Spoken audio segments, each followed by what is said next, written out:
Bem, boa tarde, pessoal. Bem-vindos, bem-vindas. Nossa reunião quinzenal do Laboratório Interdisciplinar de Estudo das Religiões. Mais uma semana excelente de debate com o professor Cândido Rodrigues, nosso visitante, né, ilustre, camarada, e hoje com a temática super instigante, importante e difícil também, né, que é o debate sobre religião e política no Brasil contemporâneo. E aí, professor Cândido, a gente já passa para ti coordenar aí o debate, como que a gente vai encaminhar a discussão. E mais uma vez agradecendo demais a sua presença aqui, que tem ajudado tanto a gente na reflexão nessas semanas. Obrigada demais, companheiro. Boa tarde, Iriné. Boa tarde a todos e a todas que estão aqui conosco neste momento. É um prazer novamente estar aqui com vocês, né, nesse dia para discutirmos uma temática tão relevante que desta vez, a relação entre religião e política, né, particularmente aí por meio da abordagem de um texto de uma socióloga, né, um texto bastante, digamos, contemporâneo nosso, onde se coloca em questão, portanto, a relação de pentecostais e carismáticos diante do cenário político ali dos anos 2015 para cá, né? Então a proposta é um pouco, muito mais do que uma exposição alongada, fazer algumas considerações gerais preliminares e abrir mesmo para a nossa conversa a respeito dessa temática, né?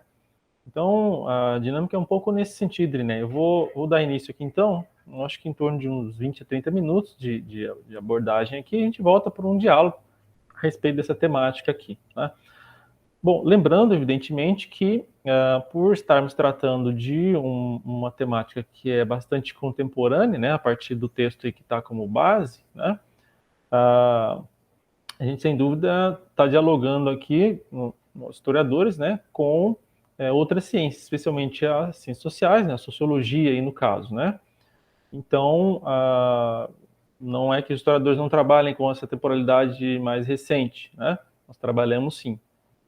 Mas é que, no caso dessa abordagem, os trabalhos de historiadores, digamos que são ainda incipientes, né? E, portanto, a sociologia tem abordado esse espaço temporal aí das duas primeiras décadas do século XXI, né? De modo mais profícuo, digamos assim. Tá? Bom, então, é um pouco nesse sentido. A discussão proposta pelo texto, ela vai numa lógica de pensar, digamos que o campo religioso brasileiro, né? Nesse princípio, nessas duas décadas do século XXI. Né? Então, em que medida esse campo religioso brasileiro, ele está em mutação, né? E aí utilizando um pouco a ideia mesmo do Pierre Bourdieu, de campo, né? O conceito de campo, esse é um campo em que as instituições religiosas, as religiões, os agentes religiosos estão em concorrência, em disputas, né? Para buscar o seu espaço, buscar eventualmente hegemonia dentro do campo religioso. E aqui no caso em discussão, nós podemos observar a presença no campo religioso, digamos que de forma mais sólida, do cristianismo, né, por meio da via católica, particularmente aqui da Renovação Carismática Católica, né, que é um grupo específico dentro da Igreja Católica, e também o cristianismo na sua versão aí pentecostal, neopentecostal, né, como mencionado pela autora no texto. Eu vou chamar a atenção aqui, antes de projetar algumas variáveis, para 2 ou 3 outros estudos que precedem um pouco, né, essa discussão, até a título de referência, porque a gente está num grupo de estudos aqui, né, então o texto indicado é um texto, na realidade, mas tem outros estudos a esse respeito que eu normalmente utilizo e que talvez pudessem nos ajudar. Eu começaria aqui citando uma referência, depois posso passar no grupo também, né, para vocês, que é a do Pierre Sanchis, né, um texto chamado As Religiões dos Brasileiros. Esse texto é de 1997, né? Então, o Pierre Sanchis já nesse texto discute a questão, naquele momento final dos anos 90, a questão do campo religioso brasileiro, estabelecendo ali dois elementos importantes. Um deles, chamando atenção para o que ele qualificava como uma distinção, multiplicação ou ruptura no campo religioso, né? Dentro do qual essa ruptura impactaria mais particularmente o cristianismo, né?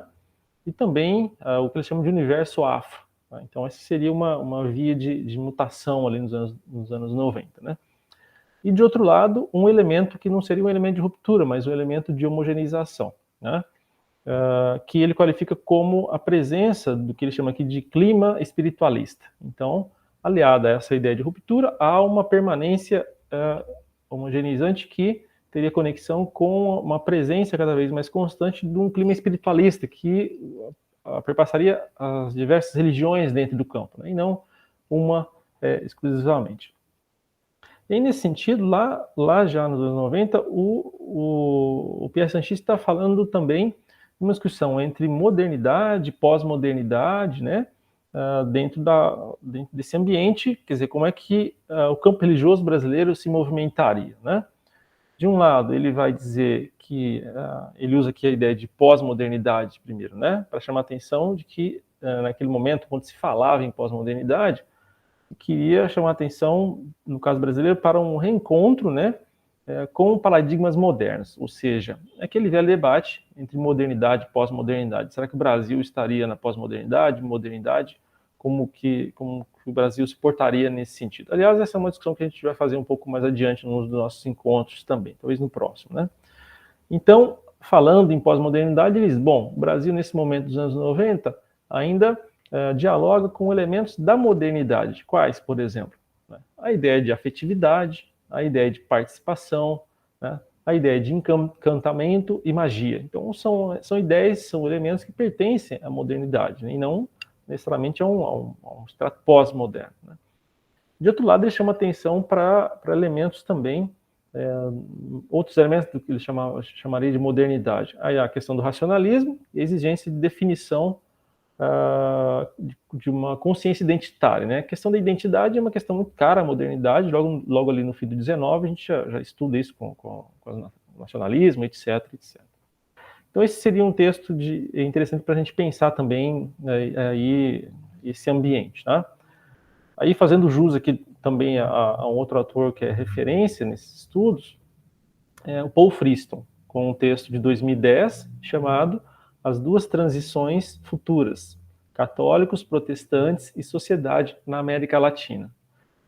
Então, o Friston também já é um autor clássico, né, que conhece muito bem a história do Brasil e produz sobre protestantismo no Brasil. E nesse texto de 2010 ele vai falar de duas transições, né, que ocorreriam, né, digamos que na sociedade brasileira, no campo brasileiro, né, no campo religioso brasileiro.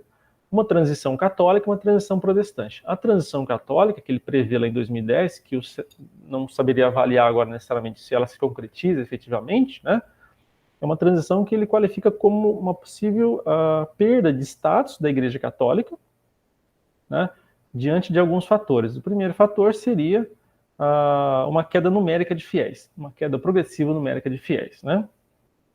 De outro lado, algo que ele chama de debilidade institucional, né, no sentido também de uma queda de vocações no corpo institucional da igreja, né, de padres, seminaristas, freiras, etc. Cada vez mais essa queda se tornaria progressiva. E depois, essa perda de status da Igreja Católica estaria também feita diante dos avanços da democracia, né, e da fragmentação da sociedade civil organizada, né, deslocando, portanto, os eixos de poder. O poder não concentraria, já não se concentra há muito tempo, né, mas reduziria o poder da Igreja Católica sobre a sociedade, né. Já a transição protestante, que ele coloca em linhas gerais, o Paul Friston, seria uma transição no sentido de que haveria um teto de crescimento do protestantismo pentecostal, né, no século XXI, quer dizer, essa expansão ela teria um limite, ele diz isso para a América Latina, né, com graus variados em momentos diversos, e também essa aspiração de vínculo com a política seria uma aspiração que, a depender da região na América Latina, seria uma aspiração que também teria o seu limite, né? Não avançaria no sentido de sobrepujar, digamos que, uma determinada tradição hegemônica católica, embora o argumento inicial dele seja de que a Igreja Católica perderia um pouco do seu status, né? Bom, essas previsões que são feitas lá em 2010, não sei, talvez elas se concretizem em alguns países, em outros não. No Brasil, eu acho que talvez ainda não, acho que está aqui para a gente conversar um pouco também também nesse sentido, né? Enfim. Um terceiro texto, antes de eu avançar aqui já para o texto da Maria das Dores Campos Machado, é um texto, já, inclusive, mais recente, né? Do Ricardo Mariano e do Dirceu André Gherardi, tá? Que é de 2019 esse texto. Ele chama-se Eleições Presidenciais na América Latina em 2018 e Ativismo Político de Evangélicos Conservadores. Está na revista da USP, 2019. Eu daqui a pouco vou projetar ele rapidamente, porque tem um fragmento muito interessante. Então, nesse texto de 19, quer dizer, ele corrobora um pouco isso, inclusive, que a gente vai tratar daqui a pouco aqui, né? Que é a ideia de que há um protestantismo que acaba por alimentar uma nova direita cristã, né? Eu diria que, embora ele tenha um foco muito no protestantismo nesse artigo, né, o Ricardo Mariano e o seu Gherardi, a gente poderia acrescentar também não só o protestantismo, mas também o catolicismo conservador, né, na base de uma nova direita cristã, né, que a tese apresentada é de que essa nova direita cristã pretenderia conformar o ordenamento jurídico aos valores morais da maioria cristã. E aí, isso por meio de uma série de pautas, né, questões de gênero, escola sem partido, quer dizer, criando alguns inimigos políticos que teriam uma certa, quase que unanimidade em determinado momento histórico, 2018, partidos trabalhadores, por exemplo, né? A questão do comunismo, a questão da família, etc. Então, essa nova direita cristã, ela não teria atuação estritamente no Brasil, mas também em outros países da América Latina, como eles vão demonstrando nesse artigo e tal. Então, eu acho que esses três estudos são estudos que estão em temporalidades diferentes, né? O do Pierre Sanchis, em 97, do Paul Fritz, em 2010, e o do Ricardo Mariano e de Dirceu Gherardi, em 2019. E aí, a gente entra com o texto da Maria das Dores Campos Machado, que é um sociólogo também de formação, ali da UFRJ, que eu vou, portanto, tentar fazer uma pequena projeção aqui para a gente. Deixa eu ver se eu consigo aqui. Conversar um pouco sobre ela. Se aparece para vocês aí. 5 minutinhos, só que agora vamos tentar a projeção aqui.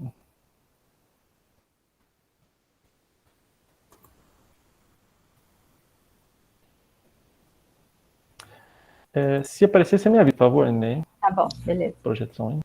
Tá começando a aparecer. Um pouco lento. Apareceu. Certinho. Tá. Deixa eu ver onde que eu tô aqui. Acho que é aqui. Bom, e aí então o texto que nós vamos abordar é esse texto que está aqui, aqui. Religião e Política no Brasil Contemporâneo, uma análise dos pentecostais e carismáticos, né? Ali de 2015 e tal. Mas antes disso eu vou voltar aqui para acrescentar outras variáveis para vocês. A semelhança do que nós fizemos lá com a discussão do próprio Bourdieu, né, a respeito da ideia do campo religioso, tem um autor que eu acho importante de chamar a atenção aqui. Eu não sei se ele já tem tradução em língua portuguesa, ou espanhol, inglês, mas o francês tem, que é o original, né? É o Jean-Marie Donegani, num capítulo chamado Religião e Política, da separação das instâncias à indecisão das fronteiras. Está no livro do Bernstein e do Pierre Musat, Eixos e Métodos da História Política de 98, né? Já tem um certo tempo esse artigo. E ele fala, então, desse vínculo entre a expressão religiosa e as atitudes políticas, que casa muito bem com aquilo que a gente está pensando hoje aqui para discutir, né? Então ele diz o seguinte: a escolha dos modos de expressão religiosa é reveladora em si de atitudes políticas, pois os modos de expressão são portadores seja de autonomia e de liberdade individual, seja de submissão e de fidelidade. Então, quer dizer, reforça um pouco aquilo que a gente já vinha tratando lá nos outros encontros, inclusive com o próprio Pierre Bourdieu, chamando atenção para esse elemento mesmo, de que a adesão religiosa, ela invariavelmente, ela conforma o indivíduo, né, diante de uma perspectiva de, possivelmente, submissão, né, ou autonomia, etc. e tal. Então, isso serve para pensar a questão dos neopentecostais ou pentecostais e dos carismáticos aqui também na nossa conversa de hoje.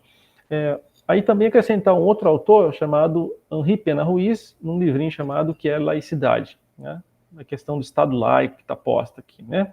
Então, quase que uma colocação retórica, mas eu gosto de utilizar esse filósofo, que é importante, tenho utilizado em alguns dos meus textos, das minhas aulas, que é um filósofo que vai chamar a atenção para as premissas de um Estado laico, né?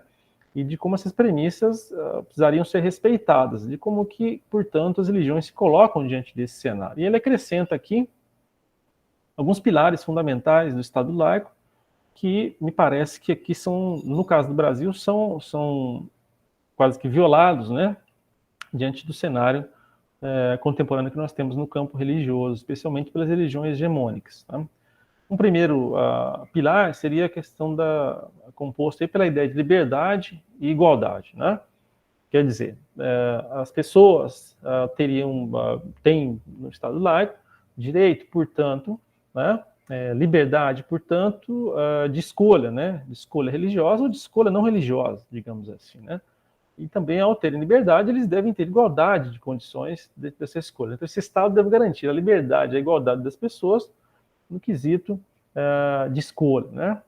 Depois, um outro elemento apresentado pelo Pena Ruiz é a ideia de um espaço laico. Quer dizer, esse espaço laico na sociedade é o espaço, portanto, de referências universais deitadas pelo contrato social e reguladas pelo Estado. Então, as religiões, agentes, igrejas, expressões religiosas têm o seu espaço na sociedade, né, e devem respeitar esse espaço, que é um espaço laico, por meio de referências que são universais, digamos que referidas aí pelo próprio Estado, reguladas por esse Estado, né? Sem que haja necessariamente uma privilégio para nenhuma das religiões, ou expressões religiosas, ou perseguição também, digamos assim, né? E a última variável é a ideia da neutralidade confessional do Estado, né, que já está posta aí já secularmente. Né? Esse Estado não deve, portanto, quer dizer, ele deve ser neutro confessionalmente, não deve aderir a qualquer que seja a religião.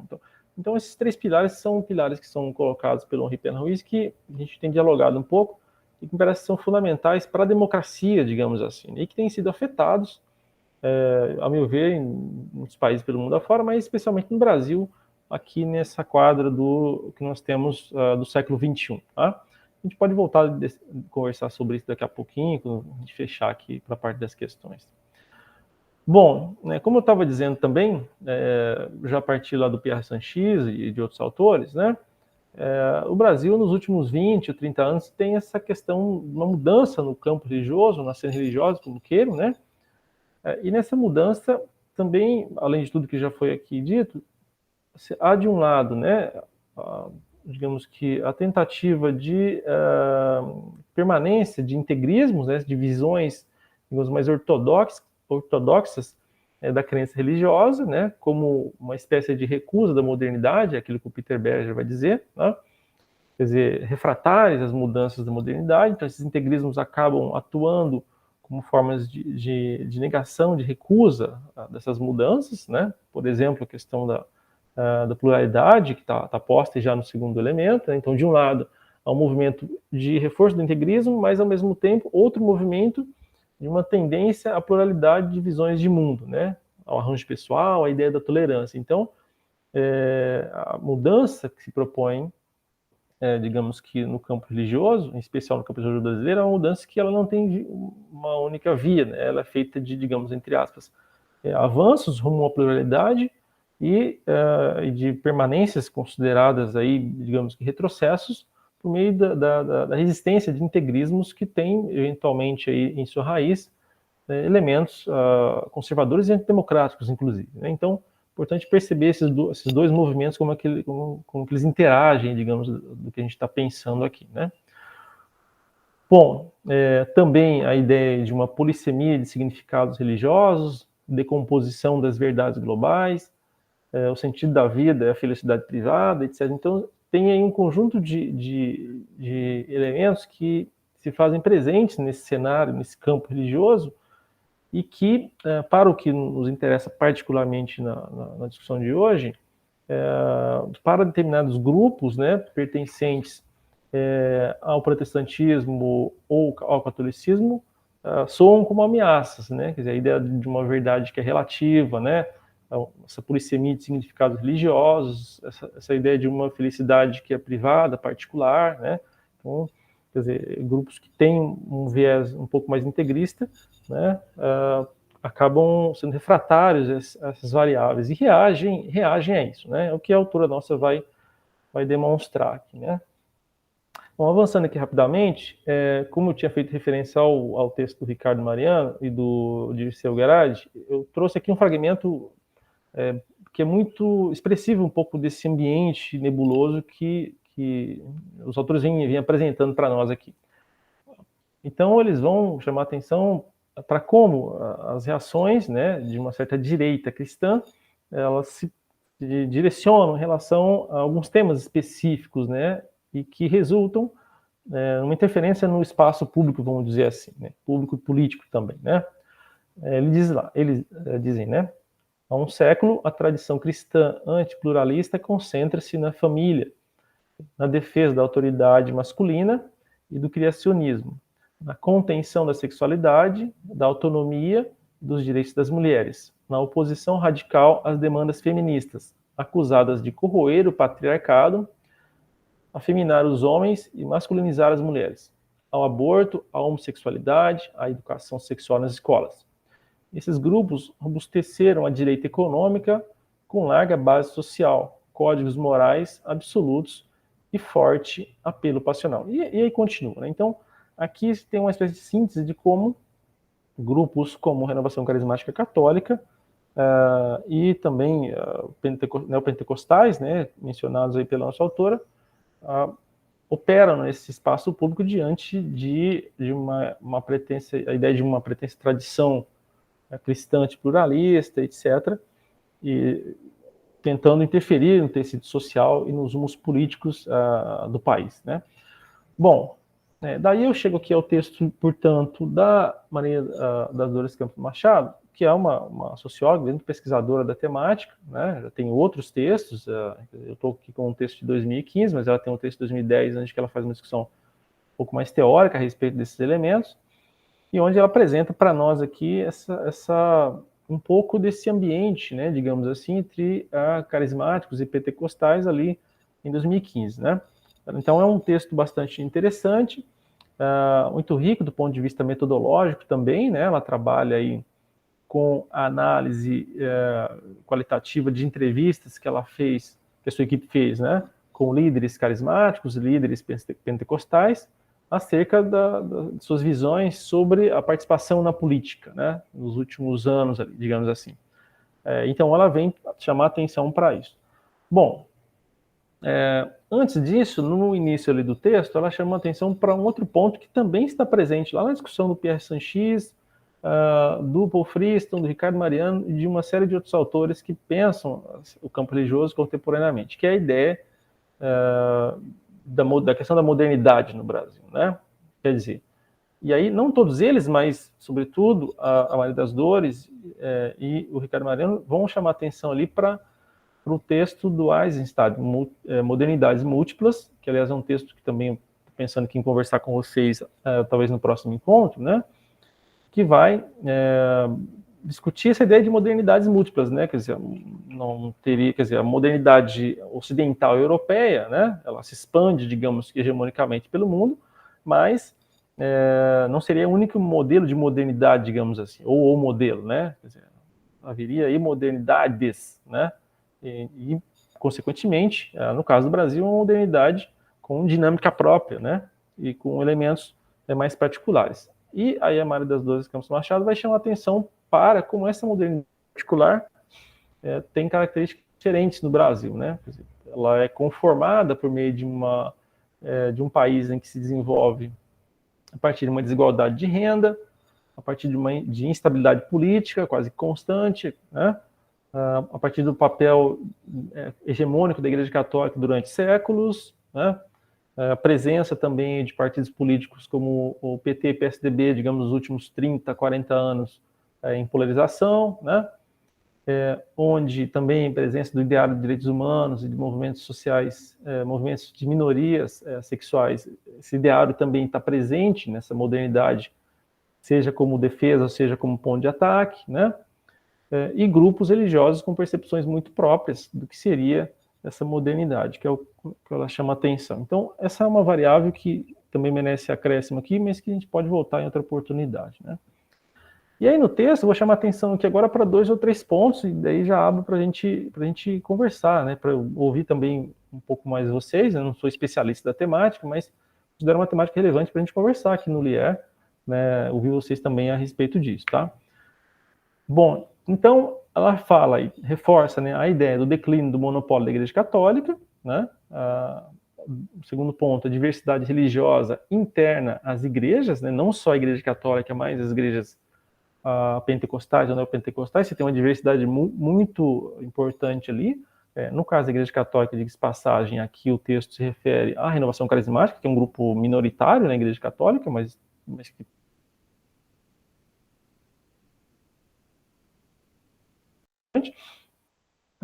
mas isso está muito longe de ser a Igreja Católica. A Católica é muito múltipla, você tem segmentos, inclusive, que são mais conservadores, inclusive, digamos, que a RCC, né, Arautos do Evangelho, por exemplo, estão muito nessa linha, né, Opus Dei, e aí por aí vai, né? E outros que não são da Igreja Católica, mas são base de apoio ali, digamos que dentro da lógica de uma direita cristã, entre aspas, vamos colocar assim, né, como a TFP, por exemplo, né, os neointegralistas e etc. e tal, né?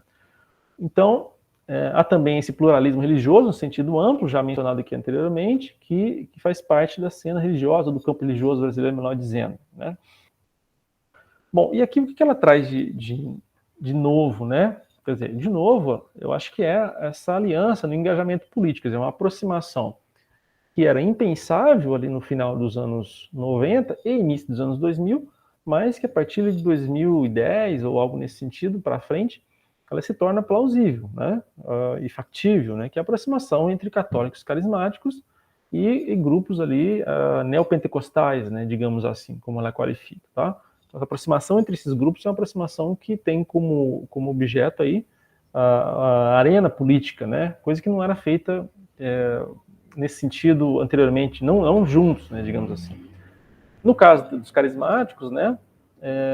Ela coloca a sociedade como caos ético-moral. Esse é um princípio elementar dos carismáticos quando da sua chegada no Brasil, desenvolvimento ali nos anos 90, e, portanto, os carismáticos possuíam uma postura, assim, no geral, né, de quase que a política, né, de afastamento do cenário político e uma visão, inclusive interna, da Igreja Católica, que se aproximava em alguma medida dos pentecostais, né, no sentido de suprimir quase que os intermediários na própria Igreja Católica. Então, o diálogo da linha carismática era muito mais com a perspectiva do Espírito Santo e muito menos ali com a hierarquia da Igreja, com qualquer outro caminho interno, né? Mas foi mudando gradativamente, né? Já os neopentecostais, né? Ela qualifica aqui, então, a política como uma via de representação de uma minoria preterida, né? Então, o viés carismático é um viés de correção da sociedade que encontra-se num caos, né? Dos neopentecostais, essa correção deve vir por meio da inserção neopentecostal na política, mas como um grupo visto marginalizado ao longo dos séculos e etc. Né? Então, esses dois grupos vão unir forças, digamos assim, né, no combate, né, por meio desse ativismo conservador, né, diante de alguns alvos que eu já mencionei aqui, mas também a autora, ela para nós chama atenção aqui, questão do movimento feminista, né, LGBT,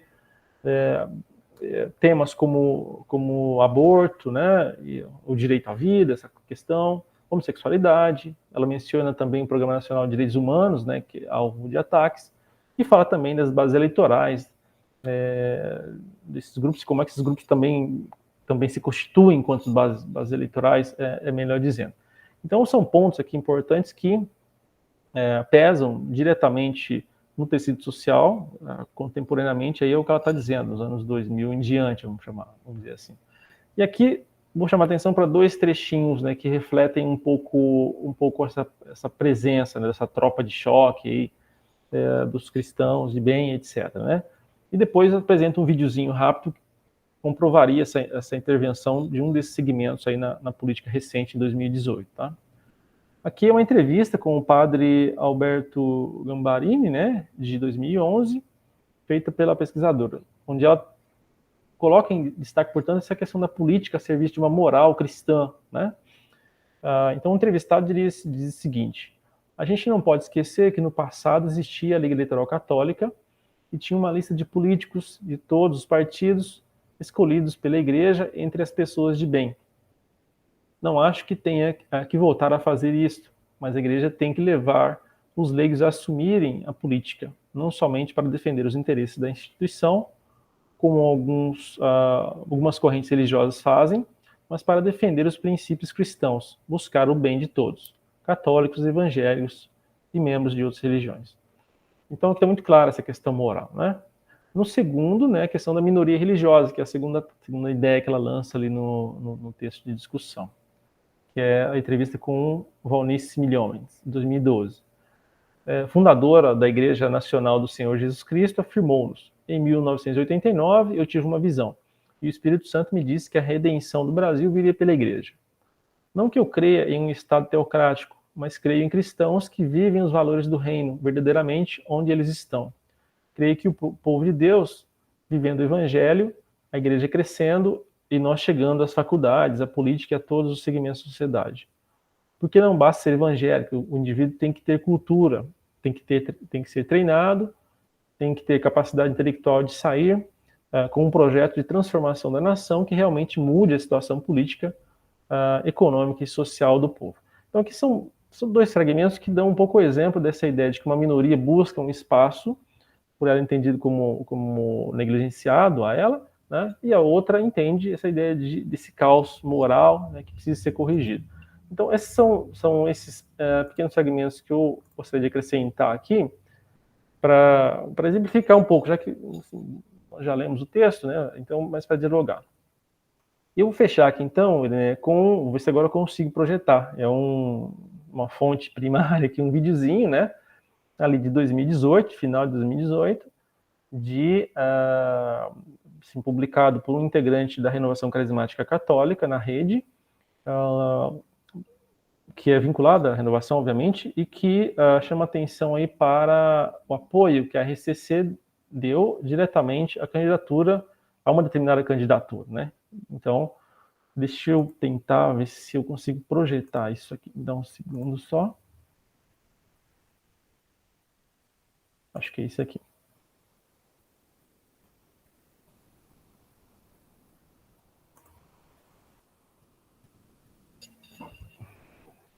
Me dá um sinalzinho para ver se tá saindo aí também. Tá vindo, já chegou. Pode dar o play.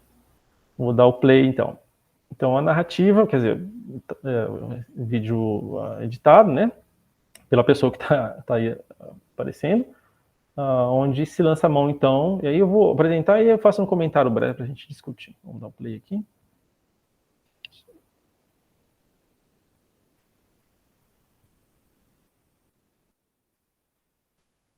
Estamos sem áudio, Cândido.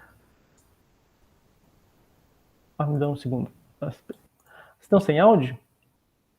A gente não está ouvindo o vídeo. O seu microfone tá ligado, né? Tá saindo o áudio aí para você? Tá tudo bem. Será que eu tenho que tirar meu fone de ouvido para ele captar por aqui? Isso, exatamente, é isso. Já vindo aprendendo, tá vendo? Vamos lá, então, vou voltar aqui. Aí você me dá um ok, por favor. A Canção Nova está mais uma vez de parabéns. Agora deu certo. O nosso presidente Jair Bolsonaro, que foi ontem, sexta-feira. Vou mostrar o vídeo para vocês com esse detalhe. Sexta-feira de visita do presidente eleito Jair Bolsonaro à região do Vale do Paraíba, em São Paulo. A comitiva seguiu para dois importantes santuários da região: o Santuário Nacional de Aparecida e o Santuário do Pai das Misericórdias, na sede da Canção Nova, em Cachoeira Paulista. Quem o elegeu não foi o povo, foi Deus. Quem o elegeu não foi o povo, foi Deus. Então, a Canção Nova recebe de braços abertos, dizendo que o presidente realize a vontade de Deus, porque assim o Brasil vai mudar-se completamente. O presidente recebeu ainda um carinho em forma de oração. Rezemos pelo nosso presidente eleito, constituído. Rezamos pelo nosso Brasil, por cada estado. Suplicamos toda a unção, toda a graça. Em agradecimento emocionado, pediu apoio para governar o país. Entendo o que acontece comigo é uma missão de Deus. Entendo o que acontece comigo é uma missão de Deus. Por outro lado, a pergunta que cabe é: será que o presidente Lula teve essa mesma predestinação, essa mesma unção? Eu acho que não. Vou mostrar para vocês um trecho agora, também da Canção Nova, do saudoso Padre Léo, falando a respeito do presidente Lula. Pega esse vídeo aí. Vou falar bem claro, Padre Léo que está falando. A convite de Sua Excelência, o Presidente da República, Luiz Inácio Lula da Silva.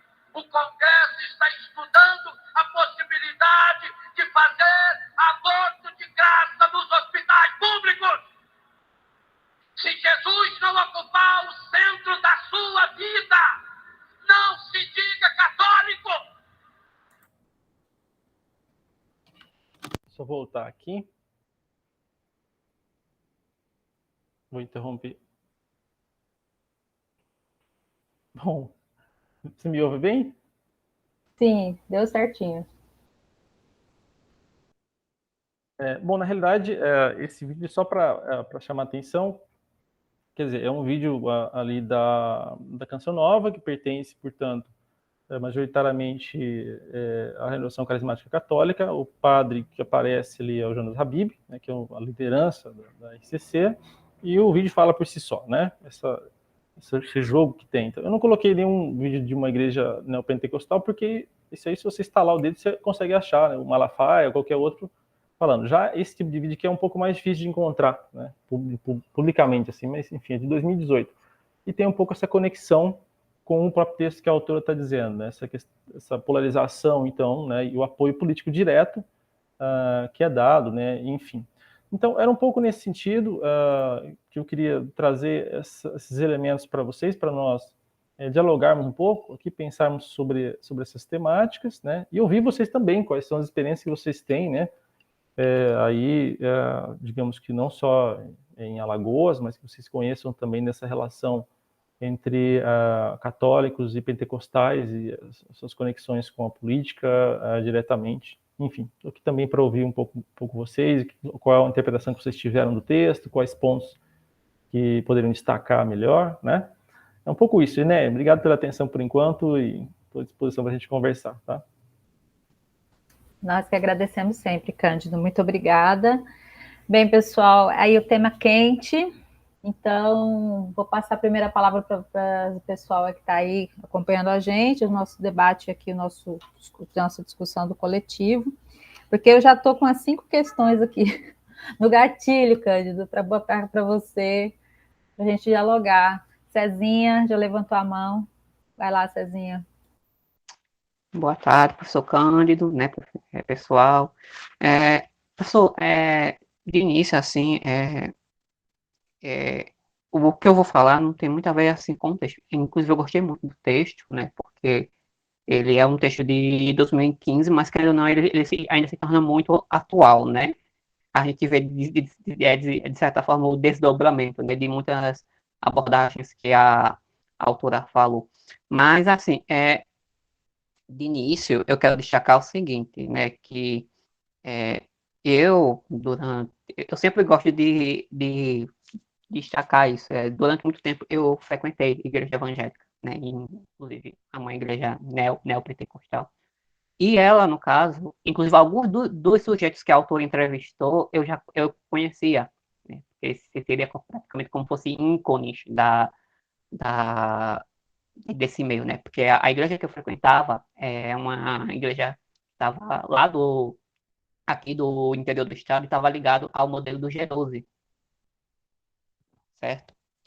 que é a Igreja do Modelo dos Doze, né, que surgiu na Colômbia, depois foi readaptada aqui no Brasil, e tipo, algo que sempre me chamou a atenção, mesmo eu, na época que eu frequentava essa igreja, era essa a associação entre política e religião, porque isso o quê? Lá em 2000, 2010, 2009, sempre eles esperavam a vinda, né, a vinda de um político, né, eles estavam sempre articulando, né, esse político que seria o representante, né, do setor protestante, né, no Brasil, que por meio deles, né, o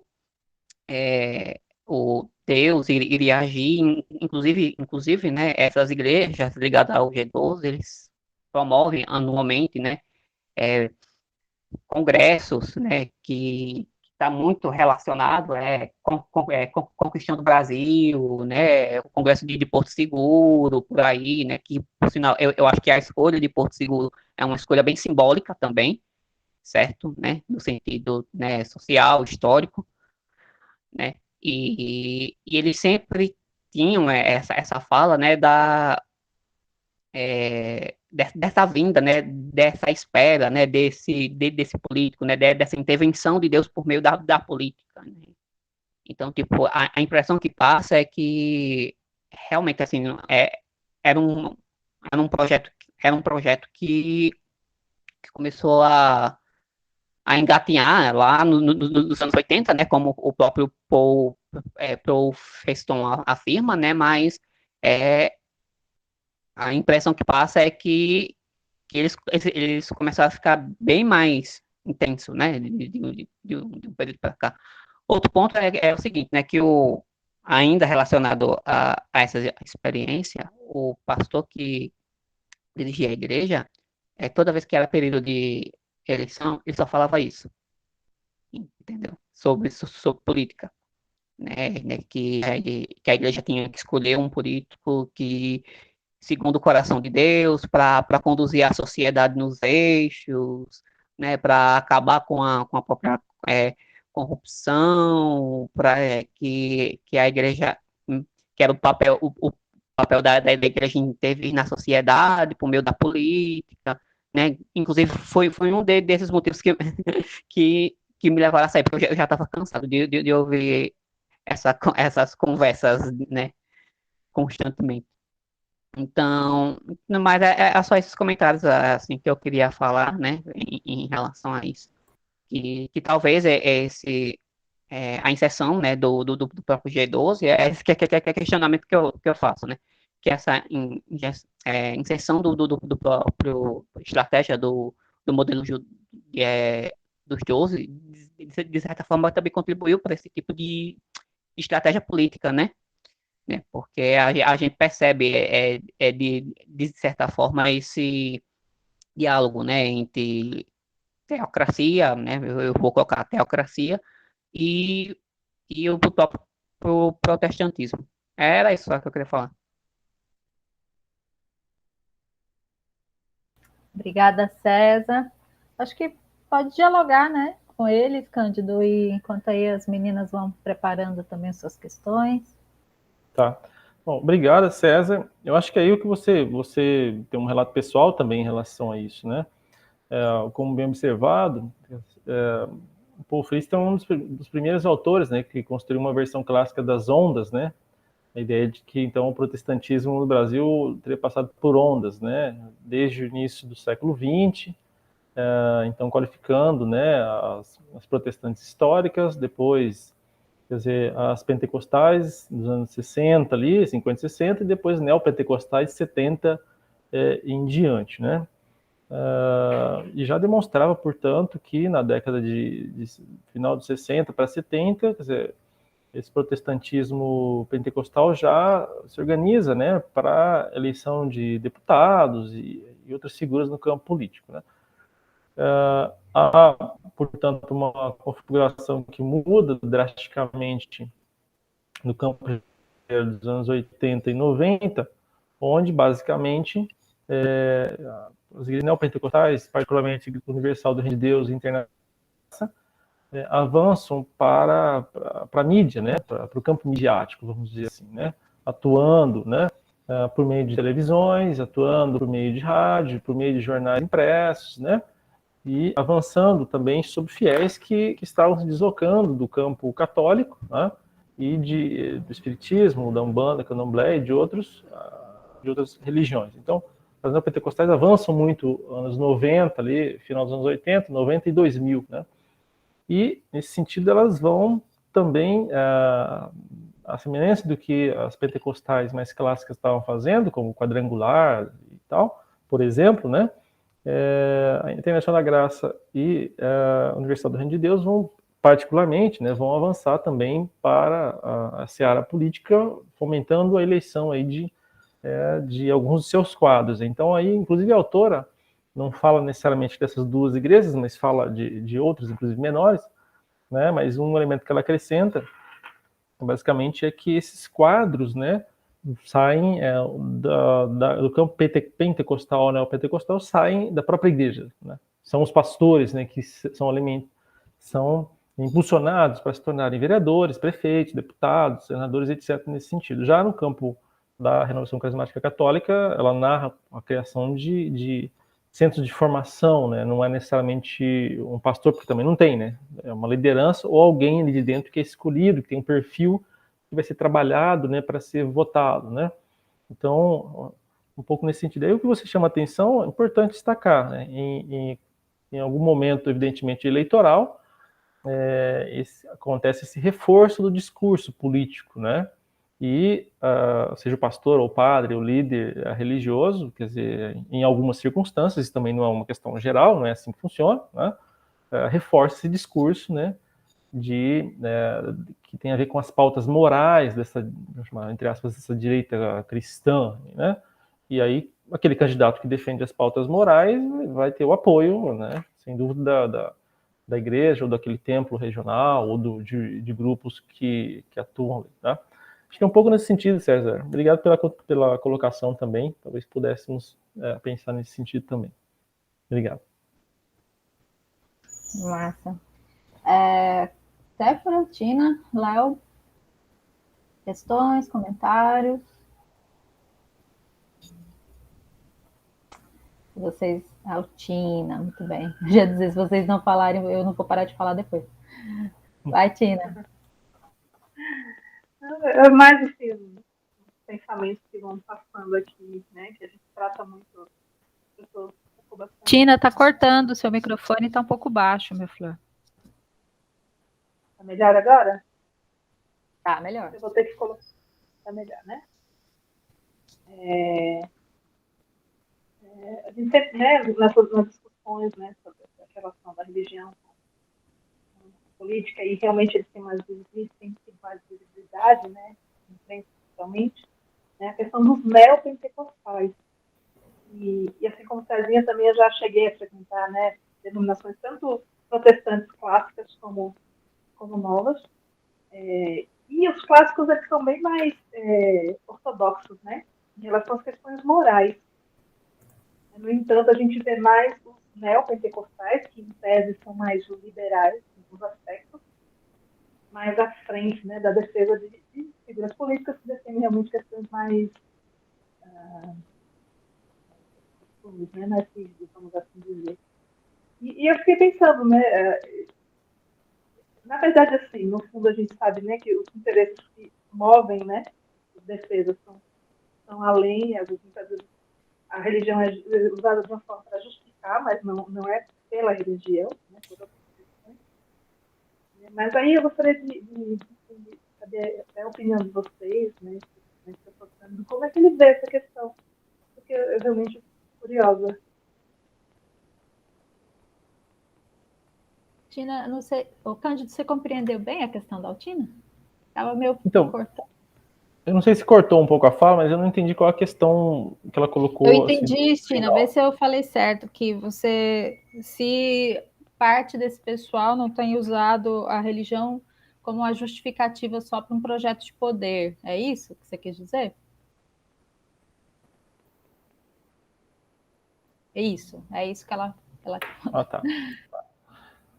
Não, sem dúvida. Eu acho que quer dizer, a autora não entra, quer dizer, ela entra nesse mérito, mas lateralmente, vamos dizer. Mas me parece que isso é bem óbvio, né? O papel das religiões não é necessariamente a conexão com o poder, né? Quer dizer, se a gente pode dizer que elas têm um papel, mas segundo as suas lógicas internas, né? Ou é a salvação individual, ou é a salvação coletiva, ou é o atendimento como o Pierre Bourdieu coloca, né?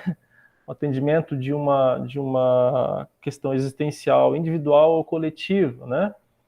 Hoje, para alguns, justificação, inclusive, da sua posição social no mundo, etc., né? Mas aí, de todo modo, elas, talvez, não sei se uma palavra sempre, né? Mas caminharam, sim, ao lado do poder, ao lado dos agentes que estão no poder, seja em qualquer instância que estiverem. E aí, particularmente no texto que está colocado aqui nesse cenário aí dos anos 2015, a gente avançando para uma análise mais ampla da ideia de uma direita cristã, vamos colocar assim, né? Acho que a ideia de direita não é só também a ideia de uma direita cristã, você tem direita não cristã, né? De direita que é até etc e tal. De que, portanto, sim, é uma aproximação com o poder, mas não é só uma aproximação, é um vínculo concreto, né? Por meio de quadros de dentro da própria igreja que se tornam políticos, né? No caso dos pentecostais ou neopentecostais, e de quadros da renovação carismática católica que saem dali também, que são apoiados e que também se transformaram em políticos. São coisas assim diversas. Agora, uma coisa que a autora aponta também é que não necessariamente esses quadros respondem integralmente ou automaticamente às demandas do seu grupo, né? No geral, sim, mas quando eles chegam ao poder, o que ela destaca é que, basicamente, algumas comunicações começam a ficar um pouco mais difíceis, né? Quer dizer, o deputado, o vereador, o prefeito não atendem, então, integralmente as demandas da igreja, assim, mas atendem, continuam atendendo e representam o grupo quando necessário. Mas, sim, é um vínculo aí com o poder. Aí eu me lembrei de um texto da Karen Armstrong, né? Onde ela vai chamar a atenção, um texto onde se discute, né, um livro sobre religião e violência. Acho que o texto chama-se Terror Sagrado, algo nesse sentido. E a pergunta que se faz é essa: as religiões são violentas? Não, as religiões não são violentas. Violentas são as pessoas que fazem uso da religião, né? As religiões primam por um vínculo com o poder? Não necessariamente. As pessoas que se apoderam dos vínculos religiosos se aproximam do poder. A Karen Armstrong está falando do Oriente Médio, em relação com a questão do terrorismo, né, etc., né? Mas aqui, tentando analisar um pouco o que você coloca, é evidente que aí é uma apropriação, sim, de fenômenos religiosos rumo a uma aproximação, a um vínculo com o poder, e um poder político necessariamente, porque o poder está mais diluído em outras dimensões, não necessariamente só com o político, vamos colocar assim, né?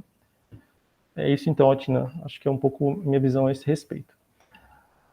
Né, vamos lá, mais alguém? Vamos lá. Desculpa, a Otina teve que cair um pouquinho, voltou, Tina. Eu acho que você perdeu parte aí da resposta do Cândido.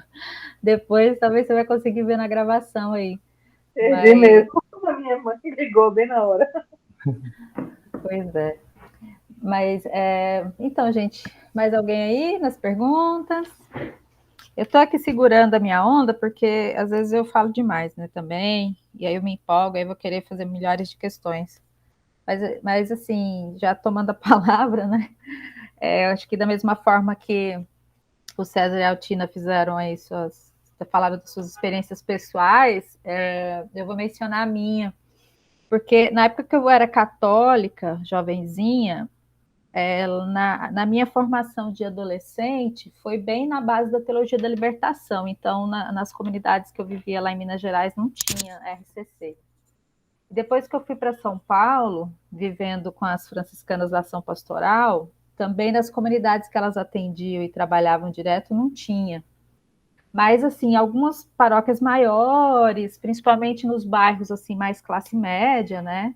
Porque a gente vivia lá na Zona Leste, numa favela, e ali nas comunidades não tinha muito. Tinha, assim, as devoções mais tradicionais, chamadas mais tradicionais, as Filhas de Maria, né? As senhoras que rezavam o terço, e nesse sentido, mas você não tinha RCC.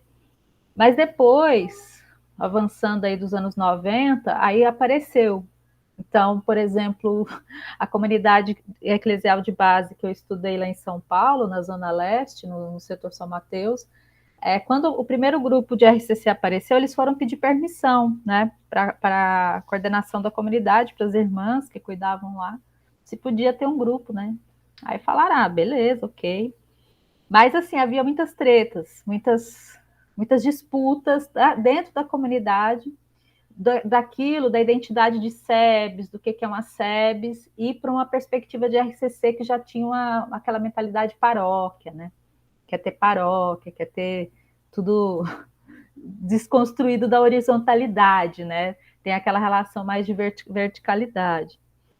Mas nesse período ainda, final dos anos 90, início dos anos 2000, já havia tentativas de diálogos, eu lembro de alguns textos, algumas falas, né, do pessoal que tentava, assim, nessa disputa entre RCC e SEBS, eu não lembro agora quem é o autor, mas uma observação de que parece que elas tentam aprender uma com a outra. Alguma coisa, as críticas das SEBS à RCC ressoa, e aí a RCC ela tenta assimilar alguma coisa. Me parece que no texto da Maria das Dores, algum elemento disso, né? Porque ela retoma, né, as experiências do debate da fé e política, que era na base da teologia da libertação, e que a RCC redireciona, né, ressignifica e toma para si também como uma tarefa. E a RCC teria também influenciado uma certa espiritualidade da libertação, que era acusada de ser muito iluminista, de ser muito racionalista, para voltar aquele elemento da emotividade, das emoções, do fervor religioso, né? Então, isso eu percebia que tinha ali esse debate, esse diálogo, isso era uma questão ali, né? Mas, enfim, depois que eu me afastei e deixei de ser católica, eu não acompanhei mais esses movimentos internos. Agora, uma observação que era possível perceber, e isso eu percebi lá na graduação e na pós-graduação, fazendo as disciplinas de sociologia da religião, lá na FEFELESH, a gente fazia aquelas tarefas de entrevistas, né? Fazer entrevistas com o professor Lísias Negrão, ele estava muito preocupado com a questão do trânsito religioso. Estava um debate forte, a Paula Monteiro, ele, o Pierucci, o Prandi, né? Todo mundo discutindo o trânsito religioso, mudança de religião ou pertença múltipla, né?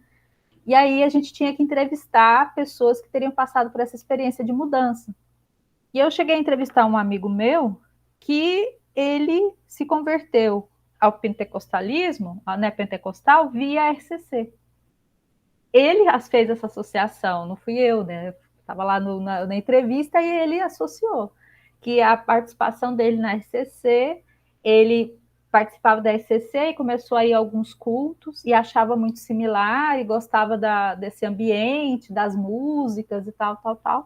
E aí ele se converteu, saiu da Igreja Católica, né? Quer dizer, de fato tem esse debate, né, dessa aproximação. Então, me parece que o texto dela, é claro, ela comprova isso, demonstra a partir de uma pesquisa específica, né, bastante interessante, dessas afinidades, assim, e elas, de fato, acho que elas estavam bem mais íntimas, inclusive, né, tanto no campo político quanto, de uma certa forma, num campo, é claro que com suas diferenças, obviamente, mas num campo também de espiritualidades, né? E essa comunidade ainda lá, última historinha que eu vou contar, gente, peraí, para ir para as perguntas. Essa comunidade ainda que eu estudei, teve um caso pior, porque nem foi a RCC que foi a maior crise lá, foi a chegada de um padre do neocatecumenato, que é uma galera à la Opus Dei, muito reacionária e bem problemática. E esse padre esculhambou total a teologia da libertação, os militantes, foi assim, foi ruptura mesmo, né? As freiras que estavam lá na comunidade desde a origem dela saíram, deixaram a comunidade, deixaram tudo para trás, inclusive casa construída, né?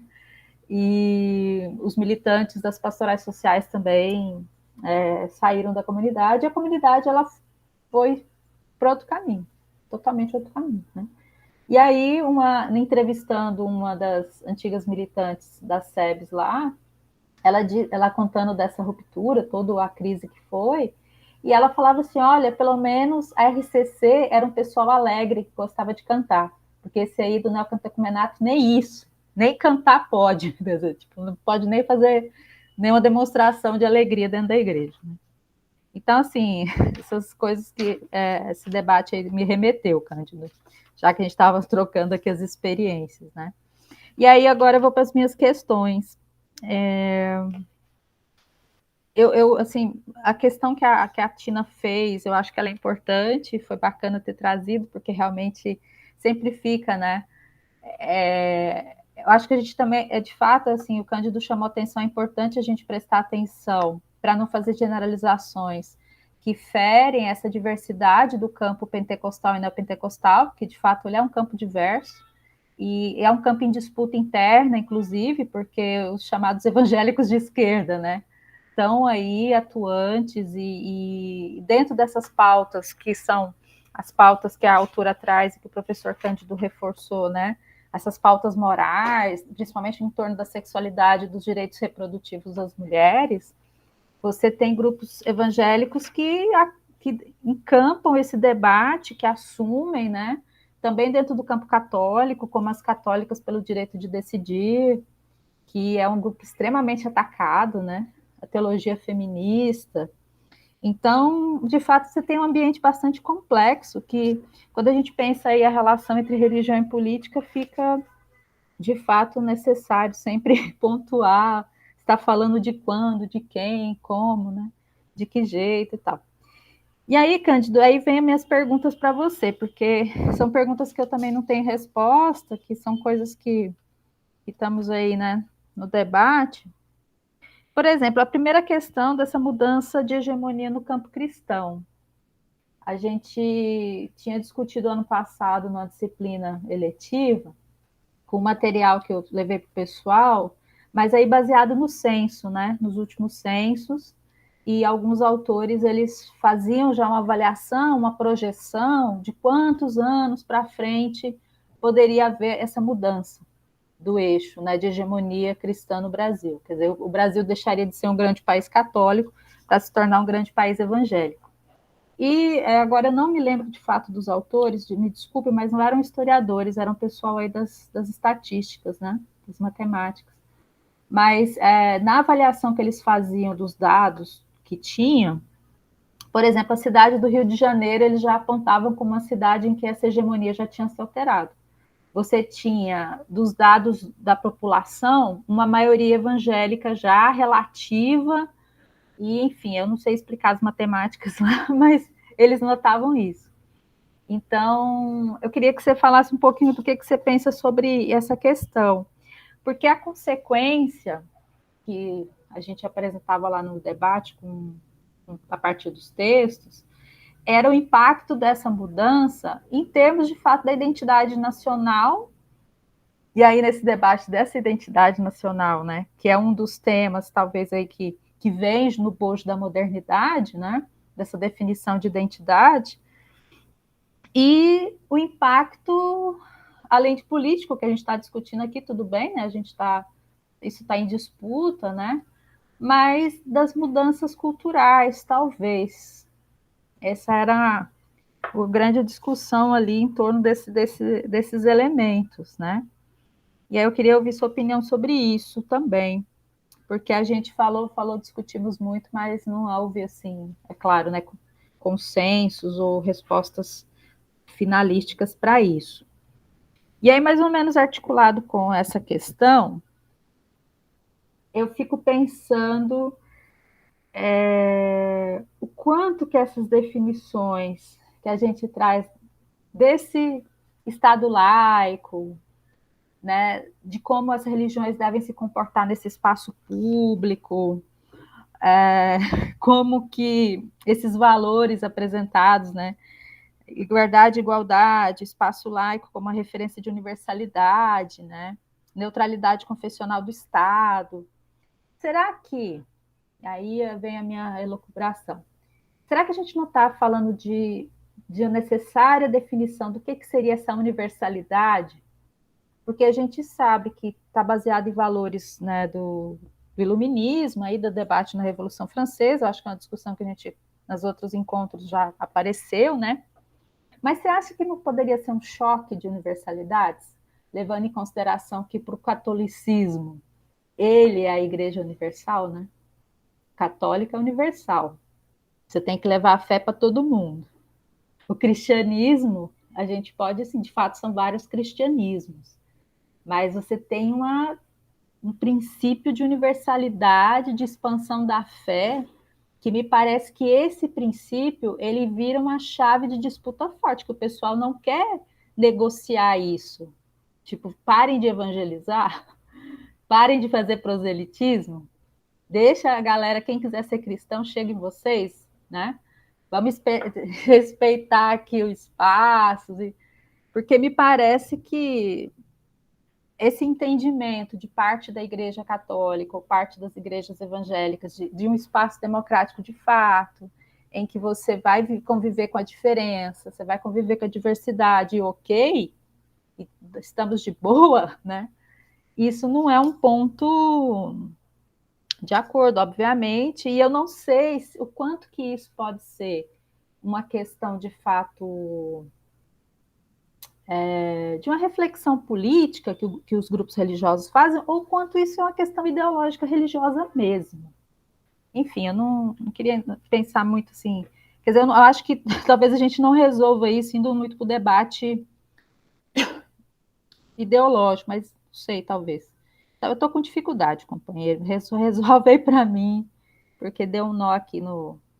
Eu não sei se isso é o problema da concepção de Estado, sabe? Entendi. Então, aí deu um nozinho total, por favor. Tá. Ajuda nós. Posso falar já? Por favor, que eu já falei pra caramba. Tá.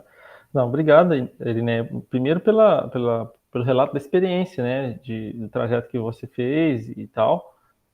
Essa mudança dos anos 80, 90 e 2000, que realmente é uma mudança que merece destaque, né? Que você muda-se a estrutura interna e a correlação de forças na Igreja Católica, né? E bem como, digamos, nas outras igrejas e nas outras religiões, né? Um pouco isso que o Pierre Sanchis está dizendo lá naquele texto, As Religiões do Brasil. E particularmente em relação à Igreja Católica, no que diz respeito à transição de SEBS aí para a RCC, elas são concorrentes. Na realidade, a RCC, a Renovação Carismática Católica, chega justamente para esvaziar o papel político e social que as SEBs tinham ali, a teologia da libertação, isso tudo. Agora, se ela tirou algum aprendizado dali, talvez tenha sido na média duração, esse aprendizado de que seria necessário realmente atuar mais politicamente, né, digamos assim. Mas também não sei se aprendeu direito, né, porque a teologia da libertação e SEBs era um vínculo político, digamos que mais progressista, né. A RCC não sei se está muito nesse caminho, né? Acho que não. Sempre lembrando também dessas diferenças de não estabelecer generalizações aí, acho que um pouco nesse sentido, né? Bom, aí em relação ao que você menciona, eu anotei aqui, né? A mudança de hegemonia no campo, eu acho que tem uma mudança de hegemonia no campo cristão, tem uma mudança ampla no campo religioso brasileiro, né, que ainda está em mudança, mas eu diria que ainda o cristianismo ele se mantém hegemônico no campo religioso brasileiro, né, e aí eu acho que eu vou um pouco na tese do Paul Friston, me parece que há uma transição aqui mesmo, onde dentro do cristianismo a Igreja Católica ela vem tentando manter a sua hegemonia, mas é uma hegemonia desgastada já, né? E ela vem tentando, diria, na última década, por meio de grupos que, muito bem lembrado, você faz um destaque de que esses grupos são plurais, e são realmente, mas infelizmente por meio de grupos que são conservadores, né? São grupos que atuam numa esfera conservadora, e a Igreja Católica vem tentando recuperar por essa via. Também pela via midiática, né? Aí é um pouco mais de tempo, né? Mais de 20 anos já atuando por meio de televisões, né? De rádios, imprensa, etc., de modo geral, né? Então, penso um pouco nesse sentido. E aí, eu acho que, eu não sei se a gente tem resposta científica depurada para tudo isso, quando você fala de identidade nacional, mudanças culturais, de como isso afeta, né? Não teria dados para chamar atenção, presumivelmente que sim, né? Do ponto de vista de identidade cultural, essas alterações, a alterarem as visões de mundo dos fiéis e crentes, sem dúvida recultariam em alterações de natureza cultural também, né? Mas infelizmente não, eu acho que os dados são poucos que eu poderia oferecer. Eu fico um pouco ali mesmo com o texto do Ricardo Mariano, né, o texto do Friston, que tem apresentado algumas dessas mudanças. Pensando, sem dúvida, numa via de duas mãos, né? Um avanço da pluralidade de um lado, e também numa permanência daquilo que não é a pluralidade, desses integrismos, né, que pretende-se manter algo do que entende ser uma certa visão de pureza do cristianismo na vertente católica ou na vertente protestante, aí com suas divisões internas, né? Não é uma questão fácil de ser realmente mensurada, né? Bom, aí você toca, o 2 é uma questão complexa, mais ainda, né? Quando você fala da questão das definições, aí, Estado laico, espaço comum, né? E quando você coloca, né? O que seria, então, a universalidade, né? Não estaríamos diante de choques. Eu acho que sim, a questão quer dizer, hegemonicamente, né? Talvez infelizmente, vamos colocar assim, né? Nos últimos séculos, o Ocidente, é um Ocidente que ele é judaico-cristão islâmico, né? Vamos dizer assim, né? O Ocidente. O Oriente, não, né? E esse judaico-cristão islâmico colonizou aí nos últimos 5, 6 séculos, né? Muitos continentes, etc. Se expandiu, né? E aí os princípios são totalizantes, né? Então, o que eu vejo de problema aí, vamos dizer assim, são de duas naturezas, né? Em relação ao Estado, quer dizer, o comportamento das religiões em relação ao papel do Estado democrático de direito, né? E o outro, o comportamento das religiões entre si. Isso estou falando em termos gerais, né? Quer dizer, primeira perspectiva das religiões para com o Estado, acho que também é bastante complexa, à medida em que, a depender, vamos usar o termo lá do Eisenstadt, da modernidade sob a qual o Estado tem se desenvolvido nos últimos 200 anos, né, na velocidade e referentes históricos que esse Estado tem se desenvolvido, ele ainda será muito permeado pela influência das religiões, né, ou de uma religião sobre as demais, né? Quer dizer, e essa influência pode ser mais ou menos direta, né? E aí eu acho que o grande problema é quanto mais, a meu ver, né? Quanto mais se avança a presença religiosa, seja ela progressista ou conservadora, rumo ao núcleo do Estado Democrático de Direito, me parece que aí nós temos um problema, né? Porque, inegavelmente, o Estado ele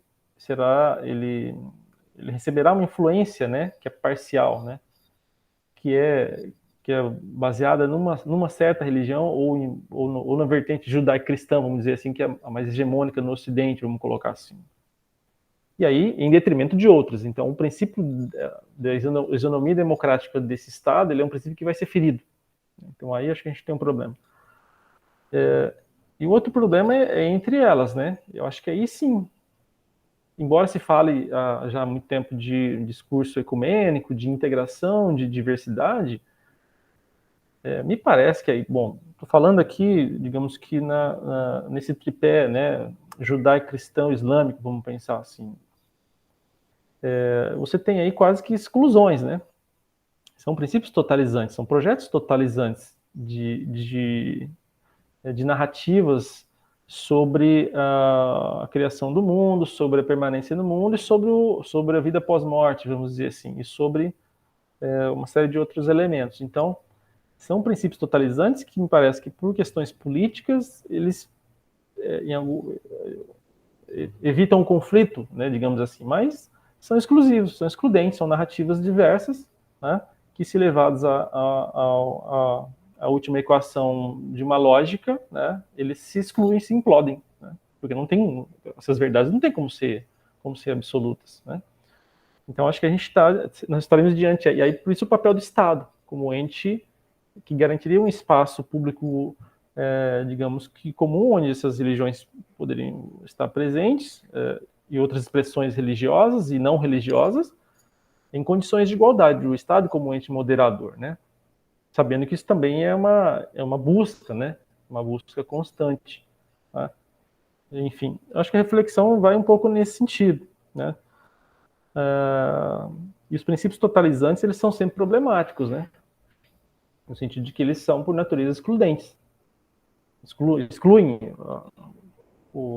aquilo que é adverso à sua lógica, né? Então, se são excludentes, são antidemocráticos, necessariamente, né? Bom, isso implicaria aqui numa discussão filosófica longa, que nem tem competência para fazer, mas, enfim. Não sei se te ajudo ou complico mais, Irineia, as suas reflexões sobre o que você estava imaginando aí, né? Talvez as consequências práticas do cotidiano, né? Não, ajuda, assim, a depurar um pouco do nó, porque realmente, assim, a gente, quando a gente está falando desse Estado democrático de direito, né, que é realmente como esse ente, está numa abstração, né? Porque esse Estado democrático de direito, na concretude histórica dele, ele foi colonialista, né? Ele é um Estado voltado para os interesses de uma classe, né? Em tese não deveria ser, mas né? E aí você tem uma série de problemas em torno disso, porque realmente, pensando as outras experiências religiosas brasileiras, que já sofreram aí ao longo do tempo o impacto desses universalismos, né, desse processo de evangelização católica ou protestante. Por exemplo, eu pensei especialmente naquele caso do pessoal que hoje não, né, que há um tempo já está disputando a capoeira, os grupos evangélicos fazendo a capoeira de Jesus. Ou o bolinho de Yansan, do acarajé, eles, tipo, tirar os orixás, né? Nesse processo de conversão. E isso, assim, há uma violência simbólica envolvida toda, né? Se for pensar aí o Bourdieu ainda, inclusive, né? Tem toda uma violência simbólica nesses elementos. E, enfim, realmente a gente está num momento muito difícil e que essa discussão ela deveria ser, talvez, recorrente, estar muito mais presente nas nossas discussões, né? Para a gente poder dar conta disso. Porque quando vai, por exemplo, a questão do ensino religioso, que você tinha chegado a mencionar, né, antes da gente começar aqui a gravação, nossa, aí é punk. É complicadíssimo, né? A gente acabou de ter aqui no estado um grande concurso para educação e concurso para professores de ensino religioso. E aí tem que ver como é que está aí. Porque houve um esforço aqui no estado para que a matriz curricular, né, os debates, a formação dos professores de ensino religioso fosse uma coisa assim mais diversa e não confessional. Mas eu acho que ainda há um monte de brechas para que, de fato, ministros, pastores, padres, religiosos, pessoas vinculadas a confissões, né, principalmente as cristãs, eles acabam tendo prioridade, né, acabam assumindo essas vagas, né? Enfim. Mas eu agradeço demais, Cândido, já vai esclarecendo, botando mais elementos aí para a gente conseguir refletir com melhor qualidade. Meninos, pessoal, mais alguma questão? Vamos fazer aí uma última rodada.